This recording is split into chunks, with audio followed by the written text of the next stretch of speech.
Pressure and aggression. It's the weapon most fighters rely on to break their opponents down, taking away any time and space, and eventually making them crumble under the pressure. But Terence "Bud" Crawford is a fighter who seems to thrive when opponents bring the heat. Instead of folding, he welcomes the aggression, draws it in, and then flips it back on them. Oh, he hurt him with the right hand. In today's breakdown, I'm going to take a look at the subtle but deadly tools Crawford utilizes to neutralize pressure, from his footwork, distance control, to the way he baits mistakes, switches stances, and punishes overcommitments. Because if there's one thing that makes Crawford special, it's not just that he beats pressure fighters, it's how he makes them regret applying that aggression in the first place. So on that note, let's get right into it.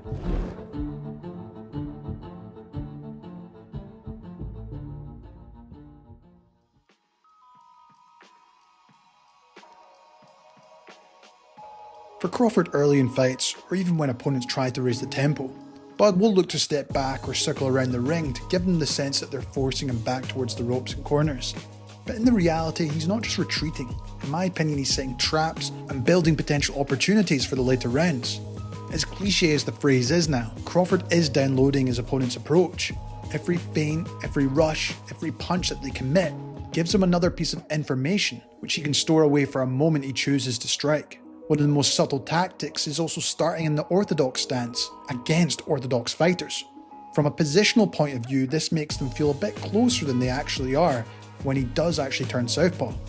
They believe their jab and right hand are in range, or they've been having success landing it. But Bud, going into the southpaw stance, gives him that little bit more space in an open stance fight, helping him to adjust and create more space. And of course, when they do commit or fall in with their punches, he can catch them out with sharp counters or throwing combination. We've seen this time and time again throughout his career, with Gamboa lunging in, Sean Porter trying to rush him, or even Kell Brooks stepping forward behind the jab. In my opinion, Crawford gives the illusion of success, only to suddenly flip the exchange in his favour when he does decide to change stance. To let his combinations go. Beautiful right hand. And the champ gets to him. Just like that. Can do the work for you. As you can see, Kell Brooks was moving forward. He shot a jab out there. Crawford timed it over the top with a nice, short, I would say jab, hook.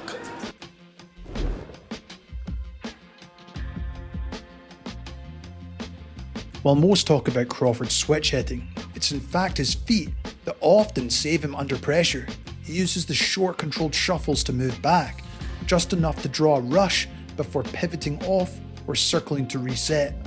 Rarely does he allow himself to be trapped in straight lines for long, while this constant lateral adjustment forces pressure fighters to keep chasing and resetting their stance, which drains energy over time. Against fighters like Beltran, Postol and Porter, this was crucial. Every time they tried to close the distance, Crawford's small pivots, half steps back, made them miss just enough to take the sting out of the attacks. There it is. Good eye, Tim. Big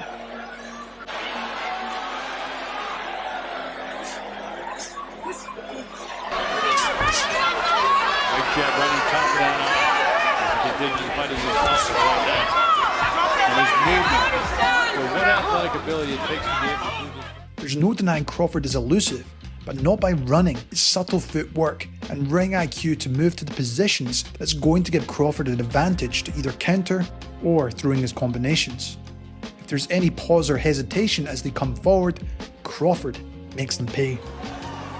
And now it is Bud Crawford and Vasily Lomachenko who vie for that title.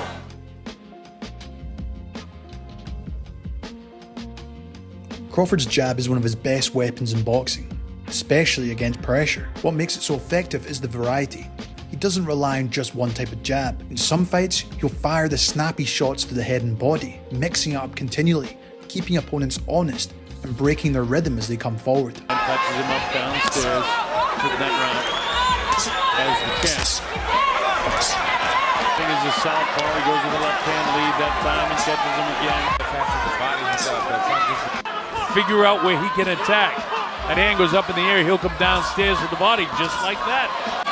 One of the things you see One of the things you're seeing with Crawford is a guy who's completely at home with whatever the terms of combat are. Both of the guys undefeated, and Crawford pretty much put on a clinic. Which right now this looks like. Other times though, he'll fire the jab more like a measuring stick, pawing or probing in the space between them, establishing distance and disrupting his opponent's lead hand. It not only makes them hesitant, but it forces them to try and get past the jab, which is exactly when Crawford sets up his counterpunch traps. He's known to come up short at these levels, but it's...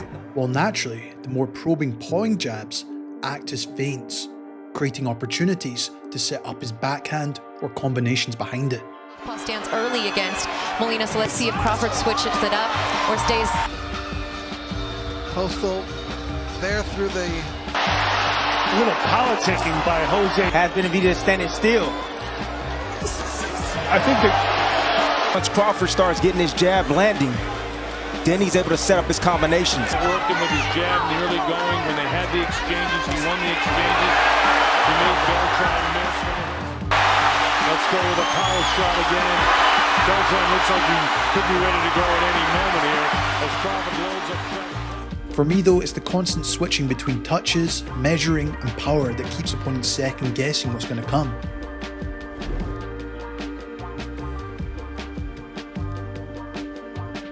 Even when opponents succeed in closing the gap, Crawford shows he's not easy to bully. On the inside, he uses subtle but effective tools, such as framing with the lead hand, tying up one of his opponent's arms, or by getting in the clinch, underhooking his arms under theirs before trying to turn them towards the ropes, giving his competitors no chance when on the inside. Crawford isn't just doing this to neutralise his opponent, it's also about mentally showing how strong he is in these positions, which in turn puts opponents off fighting him there. While if he feels his opponent is starting to slow down, that's when he'll let his hands go in short explosive bursts. Hooks to the body and around the guard, uppercuts through the middle, subtle angle changes which forces opponents to cover up. And well, we know Crawford's one of the best finishers in the sport. Sitting on the ropes and shaking his head is not how we want to end this fight, however. Oh! Crawford gets up! Half a minute. See how he goes about it. Best in the world. At home. Is he the finisher they all expect him to be? He is. What a huge right hand. And he has done it. Not to mention he doesn't smother his work. He switches levels, mixes the speed and power from both stances.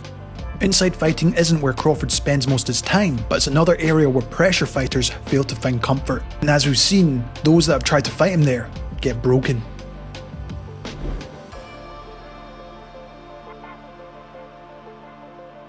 Crawford's counterpunching is one of the biggest reasons pressure and aggressive fighters struggle against him, as he makes you pay for that approach. As I discussed earlier, once he's read an opponent's rhythm, timing and patterns, this is when he times their entries. If they try to break the range with the jab, he can take a step back and counter with the backhand, to the body and the head. Through 4 rounds, 39-37 Porter. 37 Porter. Watch the sweeping backhand of Terrence Crawford. He's setting it up. There it is. Name on the front. The urgency that I was talking about that Shawn Porter... One left hand from Crawford. And the short uppercut that we showed. There are the body punches. 28, there is. Told you Shawn Porter makes too many mistakes lunging forward like that. Oh. Boom, hit with an uppercut. Terrence stepped right to the side. To add to this, sometimes he'll return back after throwing the backhand with his lead hand, either as a lead right hook or power jab.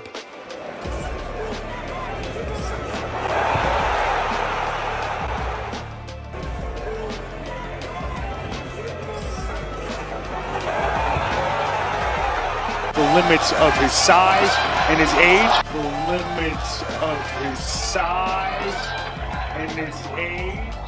Or one of his favourites is to use the check right hook while pivoting out to his right at the same time.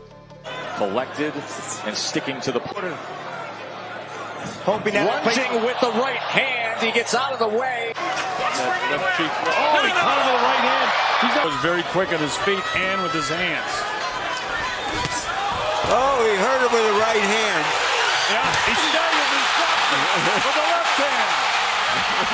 He hurt him with the right, and the left hand dropped him. while he'll catch and counter with his shots too, turning defense into quick offense.